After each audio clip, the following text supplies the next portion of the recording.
The Divine Comedy, by Dante Alighieri, translated by Henry Wadsworth Longfellow. Inferno, Canto 1. Midway upon the journey of our life, I found myself within a forest dark, for the straightforward pathway had been lost. Ah me, how hard a thing it is to say what was this forest, savage, rough, and stern, which in the very thought renews the fear. So bitter is it, death is little more. But of the good to treat, which there I found, speak will I of the other things I saw there. I cannot well repeat how there I entered, so full was I of slumber at the moment in which I had abandoned the true way.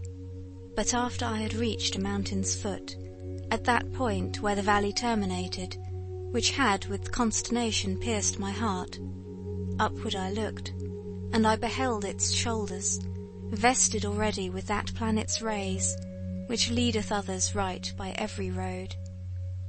Then was the fear a little quieted, that in my heart's lake had endured throughout the night which I had passed so piteously. And even as he who, with distressful breath, forth issued from the sea upon the shore, turns to the water perilous and gazes, so did my soul, that still was fleeing onward, turn itself back to re-behold the pass, which never yet a living person left. After my weary body I had rested, the way resumed I on the desert slope, so that the firm foot ever was the lower.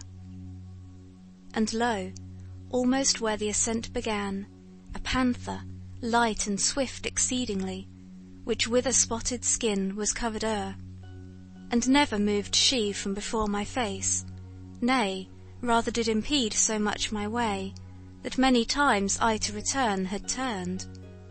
The time was the beginning of the morning, and up the sun was mounting with those stars, that with him were, what time the love divine, at first in motion set those beauteous things. So were to me occasion of good hope, the variegated skin of that wild beast, the hour of time, and the delicious season, but not so much that did not give me fear, a lion's aspect which appeared to me. He seemed as if against me he were coming, with head uplifted, and with ravenous hunger, so that it seemed the air was afraid of him. And a she-wolf, that with all hungerings seemed to be laden in her meagreness, and many folk has caused to live forlorn. She brought upon me so much heaviness, with the affright that from her aspect came, that I the hope relinquished of the height. And as he is who willingly acquires, and the time comes that causes him to lose, who weeps in all his thoughts and is despondent, e'en such made me that beast withouten peace, which, coming on against me by degrees, thrust me back thither where the sun is silent. While I was rushing downward to the lowland, before mine eyes did one present himself, who seemed from long continued silence hoarse. When I beheld him in the desert vast, "Have pity on me," unto him I cried, "whiche'er thou art, or shade, or real man." He answered me, "Not man, man once I was, and both my parents were of Lombardy, and Mantuans by country both of them. Sub Julio was I born, though it was late, and lived at Rome under the good Augustus, during the time of false and lying gods.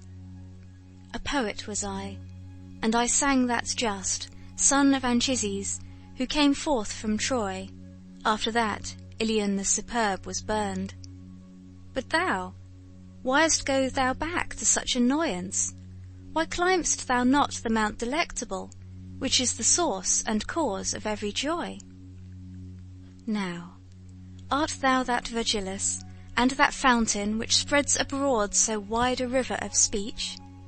I made response to him, with bashful forehead. "Oh, of the other poets honour and light, avail me the long study and great love that have impelled me to explore thy volume. Thou art my master, and my author thou art alone the one from whom I took the beautiful style that has done honour to me. Behold the beast, for which I have turned back. Do thou protect me from her, famous sage, for she doth make my veins and pulses tremble. Thee it behoves to take another road, responded he, when he beheld me weeping, if from this savage place thou wouldst escape, because this beast, at which thou criest out, suffers not any one to pass her way, but so doth harass him that she destroys him, and has a nature so malign and ruthless, that never doth she glut her greedy will, and after food is hungrier than before. Many the animals with whom she weds, and more they shall be still, until the greyhound comes, who shall make her perish in her pain. He shall not feed on either earth or pelf, but upon wisdom, and on love and virtue. Twixt feltro and feltro shall his nation be. Of that low Italy shall he be the saviour, on whose account the maid Camilla died. Euryalus, Turnus, Nisus of their wounds. Through every city shall he hunt her down, till he shall have driven her back to hell, there from whence envy first did let her loose. Therefore I think, and judge it for thy best, thou follow me, and I will be thy guide, and lead thee hence through the eternal place, where thou shalt hear the desperate lamentations, shall see the ancient spirits disconsolate, who cry out each one for the second death. And thou shalt see those who contented are, within the fire, because they hope to come, whene'er it may be, to the blessed people. To whom, then, if thou wishest to ascend, a soul shall be for that, the nigh more worthy, with her at my departure I will leave thee. Because that emperor who reigns above, in that I was rebellious to his law, wills that through me none come into his city. He governs everywhere, and there he reigns. There is his city and his lofty throne. Oh, happy he whom thereto he elects. And I to him, Poet, I thee entreat, by that same God whom thou didst never know, that I may escape this woe and worse. Thou wouldst conduct me there, where thou hast said, that I may see the portal of St. Peter, and those thou makest so disconsolate. Then he moved on, and I behind him followed. End of Canto 1. Inferno, Canto 2. Day was departing, and the embrowned air released the animals that are on earth from their fatigues, and I, the only one, made myself ready to sustain the war, both of the way and likewise of the woe, which memory that errs not shall retrace. O Muses, O high genius, now assist me. O memory, that didst write down what I saw, here thy nobility shall be manifest. And I began. Poet, who guidest me, regard my manhood, if it be sufficient, ere to the arduous pass thou dost confide me. Thou sayest, that of Silvius the parent, while yet corruptible, unto the world immortal went, and was there bodily. But if the adversary of all evil was courteous, thinking of the high effect that issue would from him, and who, and what, to men of intellect unmeet it seems not. For he was of great Rome, and of her empire, in the imperial heaven as father chosen. The which and what, wishing to speak the truth, was stablished as the holy place, wherein sits the successor of the greatest Peter. Upon this journey, whence thou givest him vaunt, things did he hear, which the occasion were both of his victory and the papal mantle. Thither went afterwards the chosen vessel, to bring back comfort thence unto that faith, which of salvation's way is the beginning. But I, why thither come, or who concedes it? I not Aeneas am, I am not Paul, nor I, nor others think me worthy of it. Therefore, if I resign myself to come, I fear the coming may be ill advised. Thou art wise, and knowest better than I speak. And as he is, who unwills what he willed, and by new thoughts doth his intention change, so that from his design he quite withdraws, such I became, on that dark hillside, because in thinking I consumed the emprise, which was so very prompt in the beginning. If I have well thy language understood, replied that shade of the magnanimous, thy soul attainted is with cowardice, which many times a man encumbers so, it turns him back from honoured enterprise, as false sight doth the beast when he is shy. That thou mayest free thee from this apprehension, I'll tell thee why I came, and what I heard at the first moment when I grieved for thee. Among those was I who are in suspense, and a fair, saintly lady called to me. In such wise I besought her to command me. Her eyes were shining brighter than the star, and she began to say, gentle and low, with voice angelical, in her own language, O spirit, courteous of Mantua, of whom the fame still in the world endures, and shall endure, long-lasting as the world, a friend of mine, and not the friend of fortune, upon the desert slope is so impeded upon his way that he is turned through terror, and may, I fear, already be so lost that I too late have risen to his succour. From that which I have heard of him in heaven, bestir thee now, and with thy speech ornate, and with what needful is for his release, assist him so that I may be consoled. Beatrice am I, who do bid thee go. I come from there, where I would fain return. Love moved me, which compelleth me to speak. When I shall be in presence of my Lord, full often will I praise thee unto him. Then paused she, and thereafter I began. O Lady of Virtue, thou alone through whom the human race exceedeth all, contained within the heaven that has the lesser circles, so grateful unto me is thy commandment, to obey if 'twere already done were late. No farther needst thou ope to me thy wish. But the cause tell me why thou dost not shun the here descending down into this centre, from the vast place thou burnest to return to. Since thou wouldst fain so inwardly discern, briefly will I relate, she answered me, why I am not afraid to enter here. Of those things only should one be afraid, which have the power of doing others harm. Of the rest, no, because they are not fearful. God in his mercy such created me, that misery of yours attains me not, nor any flame assails me of this burning. A gentle lady is in heaven, who grieves at this impediment to which I send thee, so that stern judgment there above is broken. In her entreaty she besought Lucia, and said, Thy faithful one now stands in need of thee, and unto thee I recommend him. Lucia, foe of all that cruel is, hastened away, and came unto the place where I was sitting with the ancient Rachel.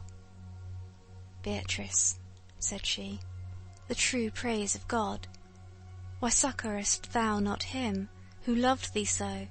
For thee he issued from the vulgar herd.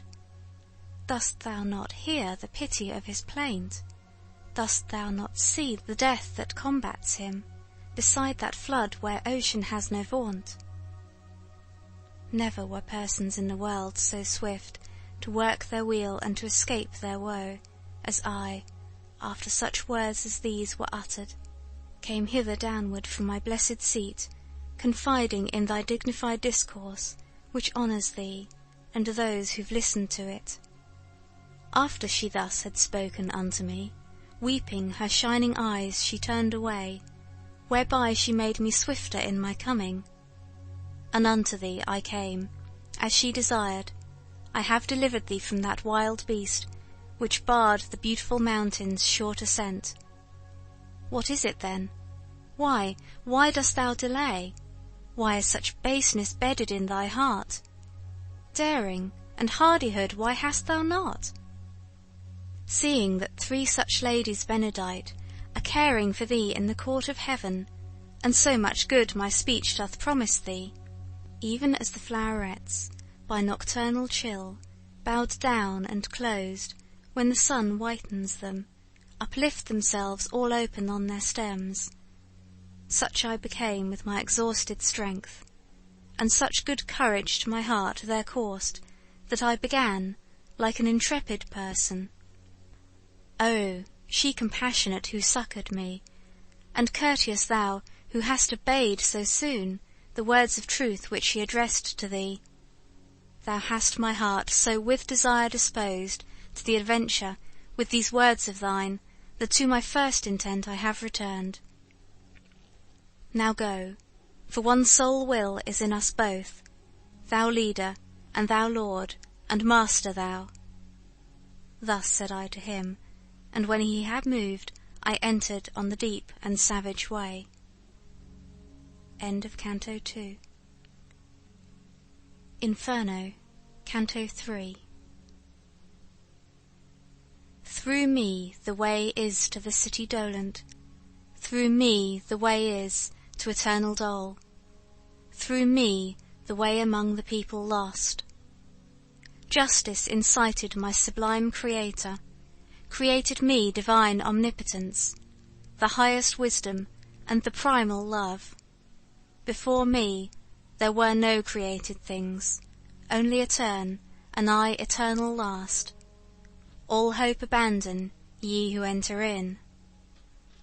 These words in sombre colour I beheld written upon the summit of a gate, whence their sense is, Master, hard to me, and he to me, as one experienced. Here all suspicion needs must be abandoned, all cowardice must needs be here extinct. We to the place have come, where I have told thee, thou shalt behold the people dolorous, who have forgone the good of intellect. And after he had laid his hand on mine, with joyful mien, whence I was comforted, he led me in among the secret things.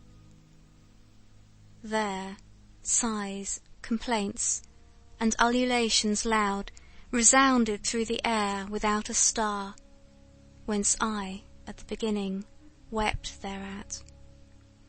Languages diverse, horrible dialects, accents of anger, words of agony, and voices high and hoarse with sound of hands, made up a tumult that goes whirling on, for ever in that air, for ever black, even as the sand doth when the whirlwind breathes.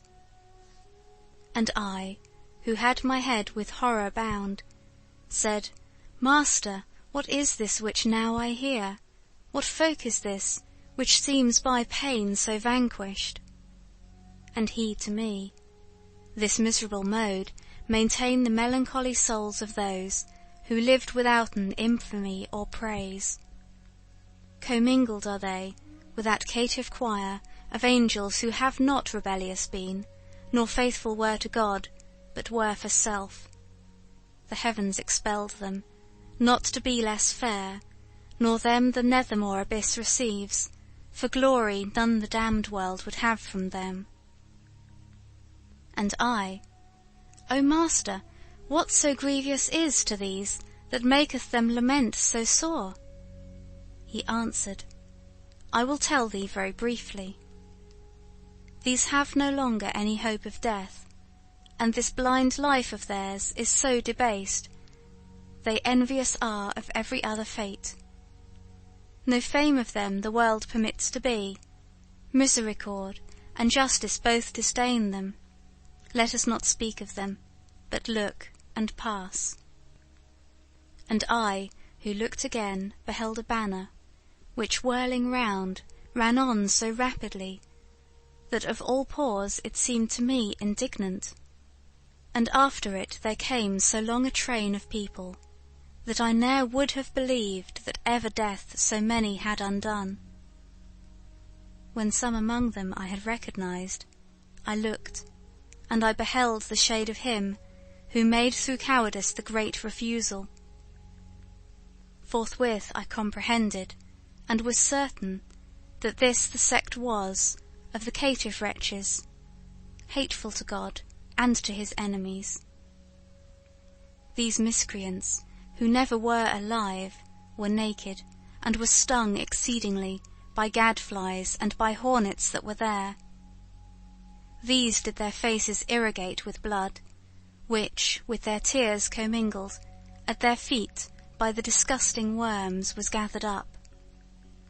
And when to gazing farther I betook me, people I saw on a great river's bank, whence said I, Master, now vouchsafe to me, that I may know who these are, and what law makes them appear so ready to pass over, as I discern athwart the dusky light.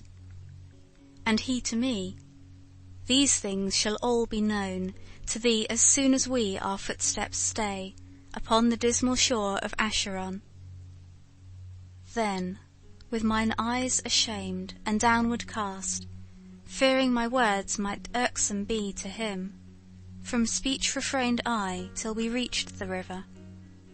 And lo, towards us coming in a boat, an old man, hoary with the hair of eld, crying, Woe unto ye, ye souls depraved! Hope never more to look upon the heavens. I come to lead you to the other shore, to the eternal shades in heat and frost. And thou, that yonder standest, living soul, withdraw thee from these people who are dead. But when he saw that I did not withdraw, he said, By other ways, by other ports, thou to the shore shalt come, not here for passage, a lighter vessel needs must carry thee. And unto him the guide, Vex thee not, Charon, it is so willed where there is power to do, that which is willed, and farther question not. Thereat were quieted the fleecy cheeks of him the ferryman of the livid fen, who round his eyes had wheels of flame. But all those souls who weary were, and naked, their colour changed, and gnashed their teeth together, as soon as they had heard those cruel words. God they blasphemed, and their progenitors, the human race, the place, the time, the seed of their engendering and of their birth. Thereafter all together they drew back, bitterly weeping, to the accursed shore, which waiteth every man who fears not God. Charon the demon, with the eyes of gleed, beckoning to them, collects them all together, beats with his oar whoever lags behind. As in the autumn time the leaves fall off, first one and then another, till the branch unto the earth surrenders all its spoils. In similar wise the evil seed of Adam throw themselves from that margin one by one, at signals, as a bird unto its lure. So they depart, across the dusky wave, and ere upon the other side they land, again on this side a new troop assembles. My son, the courteous master said to me, all those who perish in the wrath of God here meet together out of every land, and ready are they to pass o'er the river, because celestial justice spurs them on, so that their fear is turned into desire. This way there never passes a good soul, and hence, if Charon doth complain of thee, well mayest thou know now what his speech imports. This being finished, all the dusk champaign trembled so violently, that of that terror the recollection bathes me still with sweat. The land of tears gave forth a blast of wind, and fulminated a vermilion light, which overmastered me in every sense, and, as a man whom sleep hath seized, I fell. End of Canto 3. Inferno, Canto 4. Broke the deep lethargy within my head a heavy thunder, so that I upstarted, like to a person who by force is wakened. And round about I moved my rested eyes, uprisen erect, and steadfastly I gazed, to recognize the place wherein I was. True is it that upon the verge I found me of the abysmal valley dolorous, that gathers thunder of infinite ululations. Obscure, profound it was, and nebulous, so that by fixing on its depths my sight, nothing whatever I discerned therein. Let us descend now into the blind world, began the poet, pallid utterly. I will be first, and thou shalt second be. And I, who of his colour was aware, said, How shall I come if thou art afraid, who art wont to be a comfort to my fears? And he to me, The anguish of the people who are below here in my face depicts that pity for which terror thou hast taken. Let us go on, for the long way impels us. Thus he went in, and thus he made me enter the foremost circle that surrounds the abyss. There, as it seemed to me from listening, were lamentations none, but only sighs, that tremble made the everlasting air. And this arose from sorrow, without torment, which the crowds had, that many were and great, of infants, and of women, and of men. To me the Master good, Thou dost not ask what spirits these, which thou beholdest are? Now will I have thee know, ere thou go farther, that they sinned not, and if they merit had, 'tis not enough, because they had not baptism, which is the portal of the faith thou holdest. And if they were before Christianity, in the right manner they adored not God, and among such as these am I myself. For such defects, and not for other guilt, lost are we, and are only so far punished, that without hope we live on in desire. Great grief seized on my heart when this I heard, because some people of much worthiness I knew, who in that limbo were suspended. Tell me, my master, tell me, thou my lord, began I, with desire of being certain of that faith which overcometh every error. Came any one by his own merit hence, or by another's, who was blessed thereafter? And he, who understood my covert speech, replied, I was a novice in this state, when I saw hither come a mighty one, with sign of victory incoronate. Hence he drew forth the shade of the first parent, and that of his son Abel, and of Noah, of Moses the lawgiver, and the obedient Abraham patriarch, and David king, Israel with his father and his children, and Rachel, for whose sake he did so much, and others many, and he made them blessed. And thou must know that earlier than these never were any human spirits saved. We ceased not to advance because he spake, but still were passing onward through the forest, say I, of thick crowded ghosts. Not very far, as yet our way had gone, this side the summit, when I saw a fire that overcame a hemisphere of darkness. We were a little distant from it still, but not so far that I in part discerned not that honourable people held that place. O thou, who honourest every art and science, who may these be, which such great honour have, that from the fashion of the rest it parts them? And he to me, the honourable name that sounds of them above there in thy life wins grace in heaven that so advances them. In the meantime, a voice was heard by me. all honour be to the preeminent poet, his shade returns again that was departed. After the voice had ceased, and quiet was, 4 mighty shades I saw approaching us. Semblance had they, nor sorrowful, nor glad. To say to me, began my gracious master, him with that falchion in his hand behold, who comes before the 3, even as their lord. That one is Homer, poet sovereign. He who comes next is Horace, the satirist. The 3rd is Ovid, and the last is Lucan. Because to each of these with me applies the name that solitary voice proclaimed, they do me honour, and in that do well. Thus I beheld assemble the fair school of that lord of the song preeminent, who o'er the others like an eagle soars. When they together had discoursed somewhat, they turned to me with signs of salutation, and on beholding this my master smiled. And more of honour still, much more they did me, in that they made me one of their own band, so that the 6th was I, midst so much wit. Thus we went on, as far as to the light, things saying 'tis becoming to keep silent, as was the saying of them where I was. We came unto a noble castle's foot, 7 times encompassed with lofty walls, defended round by a fair rivulet.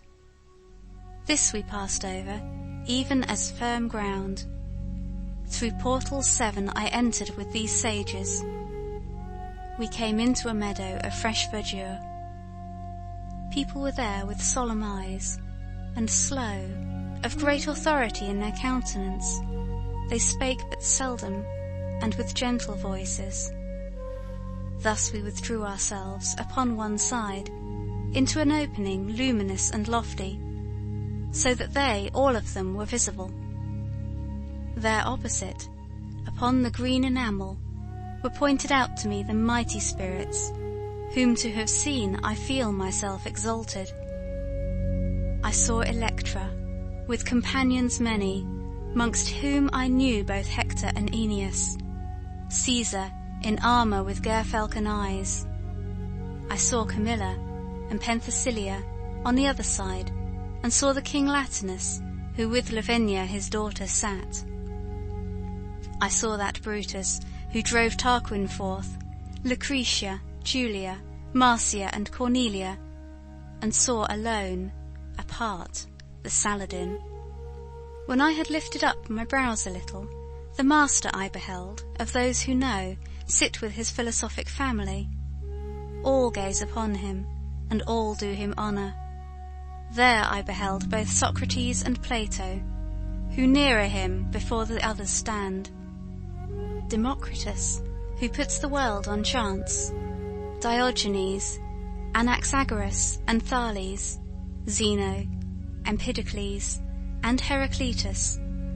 Of qualities I saw the good Collector, hight Dioscorides, and Orpheus saw I, Tully and Livy, and moral Seneca, Euclid, geometrician, and Ptolemy, Galen, Hippocrates, and Avicenna, Averroes, who the great comment made. I cannot all of them portray in full, because so drives me onward the long theme, that many times the word comes short of fact. The 6-fold company in 2 divides, another way my sapient guide conducts me, forth from the quiet to the air that trembles, and to a place I come where nothing shines. End of Canto 4. Inferno, Canto 5. Thus I descended out of the first circle, down to the second, that less space begirds, and so much greater dole that goads to wailing. There standeth Minos horribly and snarls, examines the transgressions at the entrance, judges, and sends accordingly as he girds him. I say, that when the spirit evil-born cometh before him, wholly it confesses, and this discriminator of transgressions seeth what place in hell is meet for it, girds himself with his tail as many times as grades he wishes it should be thrust down. Always before him many of them stand. They go by turns, each one unto the judgment. They speak, and hear, and then are downward hurled. O thou, that to this dolorous hostelry comest, said Minos to me, when he saw me, leaving the practice of so great an office. Look how thou enterest, and in whom thou trustest. Let not the portal's amplitude deceive thee. And unto him, my guide, why criest thou too? Do not impede his journey fate ordained. It is so willed there, where there is power to do that which is willed, and ask no further question. And now begin the doleful notes to grow audible unto me. Now I am come there, where much lamentation strikes upon me. I came into a place mute of all light, which bellows as the sea does in a tempest, if by opposing winds 'tis combated. The infernal hurricane that never rests hurtles the spirits onwards in its repine, whirling them round, and smiting it molests them. When they arrive before the precipice, there are the shrieks, the plaints, and the laments. There they blaspheme the puissance divine. I understand that unto such a torment the carnal malefactors were condemned, who reason subjugate to appetite. And as the wings of starlings bear them on, in the cold season, in large band and full, so doth that blast the spirits maledict. It hither, thither, downward, upward drives them. No hope doth comfort them for evermore, not of repose, but even of lesser pain. And as the cranes go chanting forth their lays, making in air a long line of themselves, so saw I coming, uttering lamentations, shadows borne onward by the aforesaid stress.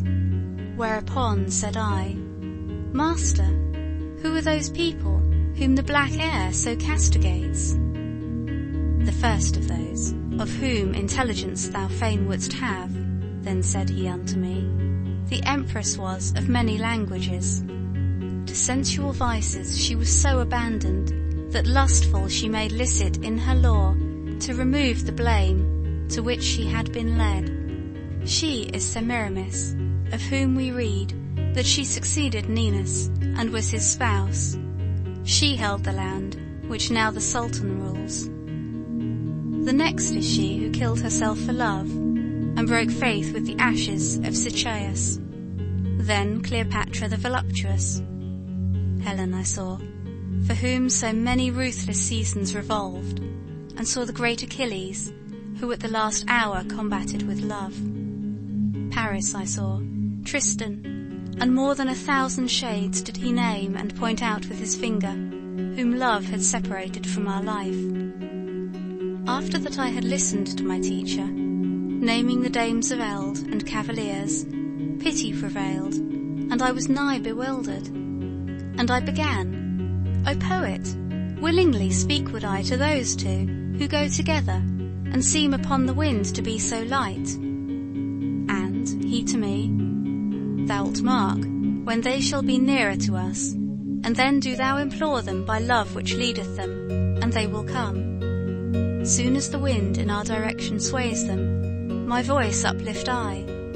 O ye weary souls, come speak to us, if no one interdicts it. As turtle doves, called onward by desire, with open and steady wings to the sweet nest, fly through the air by their volition borne. So came they from the band where Dido is, approaching us athwart the air malign, so strong was the affectionate appeal. O living creature, gracious and benignant, who visiting goest through the purple air, us who have stained the world incarnadine. If were the King of the universe our friend, we would pray unto him to give thee peace, since thou hast pity on our woe perverse. Of what it pleases thee to hear and speak, that will we hear, and we will speak to you, while silent is the wind, as it is now. Sitteth the city wherein I was born upon the seashore where the Po descends, to rest in peace with all his retinue. Love, that on gentle heart doth swiftly seize to this man for the person beautiful that was taken from me, and still the mode offends me. Love, that exempts no one beloved from loving, seized me with pleasure of this man so strongly, that, as thou seest, it doth not yet desert me. Love has conducted us unto one death, Cain awaiteth him who quenched our life. These words were borne along from them to us. As soon as I had heard those souls tormented, I bowed my face, and so long held it down until the poet said to me, "What thinkest?" When I made answer, I began, "Alas, how many pleasant thoughts, how much desire, conducted these unto the dolorous pass." Then unto them I turned me, and I spake, and I began, "Thine agonies, Francesca, sad and compassionate to weeping make me. But tell me, at the time of those sweet sighs, by what and in what manner love conceded, that you should know your dubious desires?" And she to me, "There is no greater sorrow than to be mindful of the happy time in misery, and that thy teacher knows. But, if to recognize the earliest root of love in us thou hast so great desire, I will do even as he who weeps and speaks. One day we reading were for our delight of Lancelot, how love did him enthrall. Alone we were, and without any fear.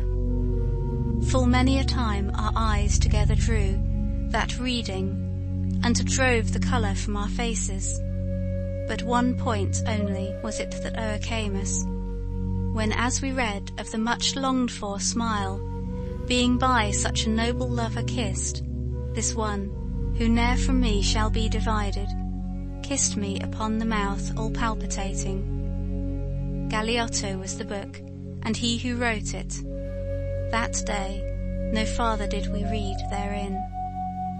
And all the while one spirit uttered this, the other did weep, so that for pity I swooned away, as if I had been dying, and fell even as a dead body falls. End of Inferno, Canto 1-5.